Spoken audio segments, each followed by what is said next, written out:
Kwatabva guys, tabva kumba vatenda mumain road, taenda mumain road vatapfuura nekwavashi. Tapfuura nekwavashi ndobva vatiti inosvika kwatoda kuenda kana maiguru vavavo. So kuno kwachoni totoona kuti rodhi yakagumira kugadzirwa panapa. Saka isusu vanhu vaMaisimba kwatinoenda ndeuku. Saka ndavabvunza kuti tinonosvika pamba here. Maisimba vacho vari kuziva vakusaanza isusu. Saka izvo simudza mukati ndokwataisiya uko pakavanda kuti vanhu vasaise. Saka ini ndatya kuti manzikana ava vasingazivi kuti wabairwa, vasingazivi kuti apazi pakuchena pandorofanira mberi kuti saka zvive zvipi zvatizitora malaisa anenge akabata ukona mazidzimba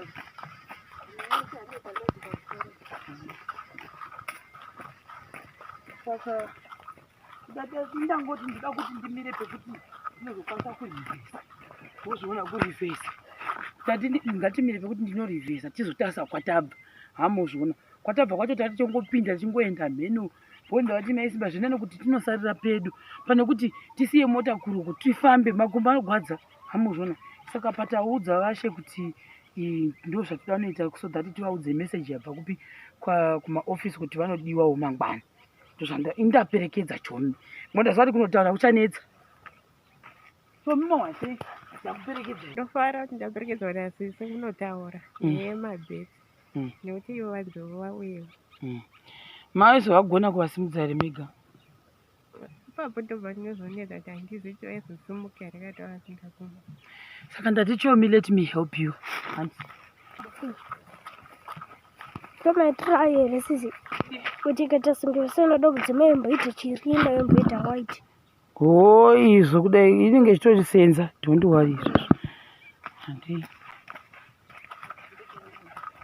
padhuze tasvikira padhuze haikuona kuri kwatoda kusaziva iwe kwatoda kunosarira kwacho kuri hanasina musarwadziko ndatopfeka zvelegini izvi ndakuudzai kuti ndichapfeka legini sekumfu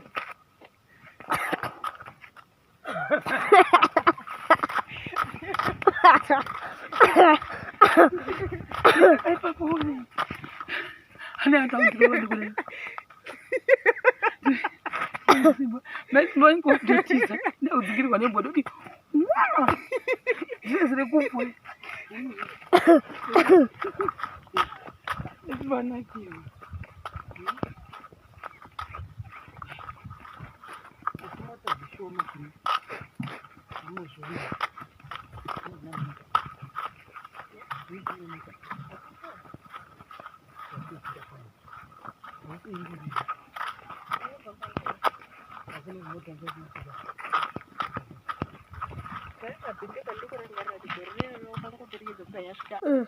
So guys, for the people, tashika kwa tashika kwa mai vadoko vaMaisimba kasimba wedu ndiyayekera naimi zvavari musikana mai vadoko vacho mozvionawo. Saka titori pano tachitotaura nyaya dzedu dzatachida kuti tionesane kuseri. Zvatondishamisa kuti she's a very nice lady mugoona vakatoti mai we ndafara because ndakangonzwa kuti kwana Maisimba plus hanzi Maisimba vakambondiudza paishaikwa zvitinha kuti ndichavakirwa asi ndichazokudanai kana imba yapera. Zvinhu zvakanaka zvavakaita Maisimba izvozvo. Saka ipapo pandaudza nyaya yemabhethe vafara singamboiti ndo vari kunzi vane chitupa chamai vaMaisimba. So ndo vanga vachinzi naDA vanoda kuvaona futi mangwana. Ndikati mune maura yeshuro mbiri hamuzvioni nekuti ivo vachoni vanotoriwo nedzavo. Saka kuda vanogona kuti blessing in disguise inenge yatoitika. Chimbomurosai vanhu foni yedu nhasi inoyesotora yakadonha. Guys, for the people, I'm so heartbroken. Foni yangu inononga yamunomboona chibuda zvakanaka yakadonha ndichibva kudondozuro vanhu vaMwari yakatsemuka yose pagirazi. Ndiri kurwadziwa moyo wangu uri kuchema. Ndinofara chose neprogramu yakaitika yaiwa ndinowa kufana wangu wawo paanga achigara papasingandinakidzi asi neMwari mupenyu utinonamata aiwa ndinofara singatomboiti ndichitendawo nevakaita kuti zvese zvifambe aiwa Mwari ngavaitire zvakanaka. Foni yavanotaura deni katoinongawo ndirini.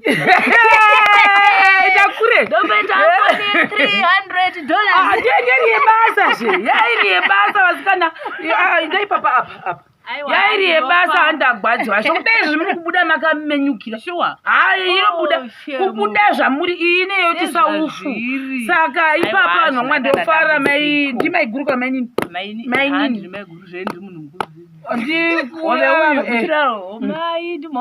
tafara mai iwe tarira kuegera wototasa nzimbere tafara zvokwadi handasvika pano vatitambira zvakanakisa saka tawirirana mangwana kuti tosangana nguva itime dzataugwa idzodzo ini mandifadza kuti ashuwa vatonitaurirawo kuti ndakatomboona mapikicha ndichitadzwaone vana vari kujoni uko kuti ona imba vari kunakidzwa tinofara kufara zvokurevesa chezvo unoona kuti mwari unongopindirawo nenguva yekupedzisira saka vatozvihwisa pandategai ndivaperekedze nekuti pakuzotsanangura mai simba vanogona kutadza kunyatsa ivo athink munovaziva mwana wenyu kuti kutaura kunovanetsa ndonga vaitaura vachinamata ndizivi nokuti paprojekti ndo zvavaitoita kazhinji kachoni apangwe kusajairana kwataita hatizivi asi handizvozvo. So guys, for the people, munin'ina wamai vamai simba ndiwo ava asi ndimi last born kumba akana kune vamwe tu kumashure kwangu vakashaya zvavo asi pakati penyu namai amai simba pane vangani?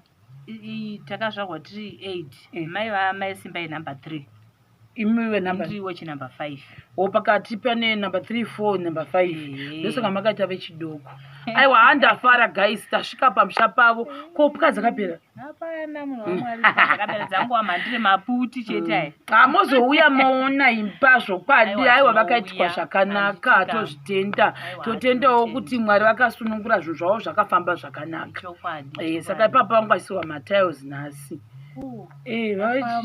chirungu zve ndakati mugosvenjera kusvedza tikuona zvibhodho zvaiswa pamaekera pamatiles hapaiswi asi tiripo hedu ndandidi kureva nhema nyange vakasara vakanzi vazvikonewa tiripo zvedu maisimba vaigesa vana maisimba vaiwacha maisimba vaigesa handina musi kana mumwe chete mwedzi miviri iyi wandinoti maisimba vatinai takapuwa ndiro dzakasvibatina kana kuti vana vavo havana kugeswa kana kuti ivo havana kugesa vainonetsa navo nemurume wavo zvavo ndianizvo ndo zvemumba mavo izvo hambozoona asi isu tiripo hazvo hatizozivi kuti taenda vanozosara vachikona kutsvaira here because matiles ungodai achiti haiwa unochitofara itomopamopa chete hanimozviona saka ndizvozvo maisimba tavabatsira kutaura ini rangu ndaita chomi ndabatsira handisi kuti chomi uchandiurayira huku yake imwe chete iri pamba here kandoinda ndo zvinondishamisa ini kuti uchazvifambisa sei nekuti ndiri kuita basa rakawanda kuno mhuri yezimbabwe yapambezi pangu zvokwadi zvakaoma kuuya kuzoita nhumwe ndini munyai ini ndaita munyai wamaisimba mozviona zvakaoma saka guys tisitakuinda mainitoona namangwana namba dzangu matora univo kumba toda unotsvaka mama